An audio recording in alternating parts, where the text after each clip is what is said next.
ایک پیر اور مرید کا تعلق کیا ہے؟ پیر اور مرید کا تعلق کیسا ہوتا ہے؟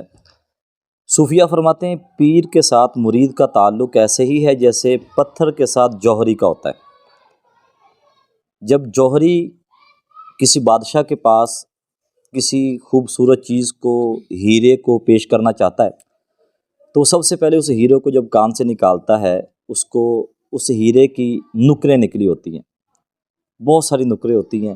اب اس کو تراشتا ہے، خراشتا ہے، اس کو ایک ہیرے کی شکل دیتا ہے۔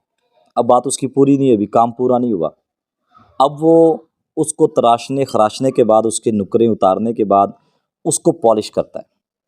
اب پالش کر کے وہ ایسے ہی جوہری کو نہیں، اپنے بادشاہ کو نہیں دے دیتا، بلکہ اس کے لیے ایک خوبصورت پیکنگ کا انتظام کرتا ہے، ایک ڈبی لیتا ہے۔ اب اس کے اندر وہ رکھ کر اب وہ اس کو بادشاہ کو پیش کرتا ہے۔ تو بادشاہ اس ہیرے کو بھی پسند کرتا ہے اور ہیرے کو تراشنے والے کو بھی پسند کرتا ہے۔ تو یہی تعلق پیر کا مرید کے ساتھ ہے۔ جتنے بھی مریدین ہوتے ہیں وہ ہیرے ہی ہوتے ہیں۔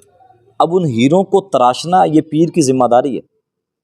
اب پیر جب اس ہیرے کو لیتا ہے تو اس کی نکریں نکلی ہوئی ہیں، کوئی بدگمانی کی ہے، کوئی غیبت کی ہے، کوئی چغلی کی ہے، کوئی مال کے حرص کی ہے، کوئی بے نمازی ہونے کی ہے، کوئی سود و رشوت کھانے کی ہے، مطلب گناہوں کی اس کی نکریں بالکل نکلی ہوئی ہیں۔ اب جب وہ پتھر آتا ہے، ہیرا آتا ہے پیر کے ہاتھ میں، تو اب پیر اس کی پہلے نکروں کو تراشتا ہے، اس کی وہ جو گناہوں کی جو نکریں باہر ہیں ان سبھی کو تراش خراش دیتا ہے، ختم کر دیتا ہے۔ اب اس کو پھر پالش بھی ضرورت ہوگی۔ پالش کیا ہے؟ وہ پالش عشق رسول، عشق صحابہ اور عشق اولیاء کی پالش وہ اس کے اوپر چڑھاتا ہے۔ اور اس کے بعد پھر کیا ہے؟ پالش کو چڑھانے کے بعد اب اس کی پیکنگ کا کیا انتظام کرنا ہے پیر نے؟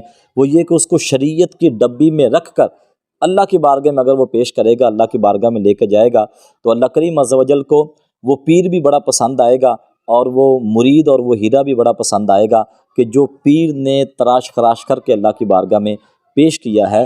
تو مرید کے ساتھ پیر کا تعلق ایسا ہی ہوتا ہے۔ سلطان باہو رحمۃ اللہ تعالیٰ علیہ نے اس کی منظر کشی ایسے کی کہ کامل مرشد ایسا ہووے، کامل مرشد ایسا ہووے جڑا دھوبی وانگو چھٹے ہو تے نال نگاہ دے پار کرے چا، وچ نیو نہ گھتے ہو تے میل ہاتھی کر دے وے چٹا، وچ ذرا میل نہ رکھے ہو تے 100 قوماں تے میرا مرشد وسدا پھر بھی نگاہ وچ رکھے ہو۔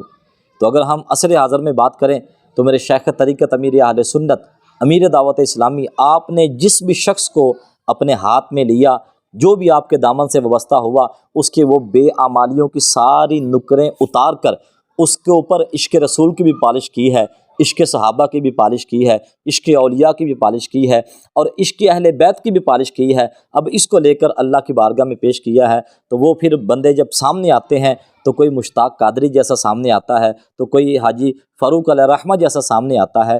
تو مرید کے ساتھ پیر کا تعلق ایسا ہونا چاہیے کہ مرید جیسا بھی ہو، پیر اس کو ہیرا بنا کے رب کی بارگاہ میں پیش کرے۔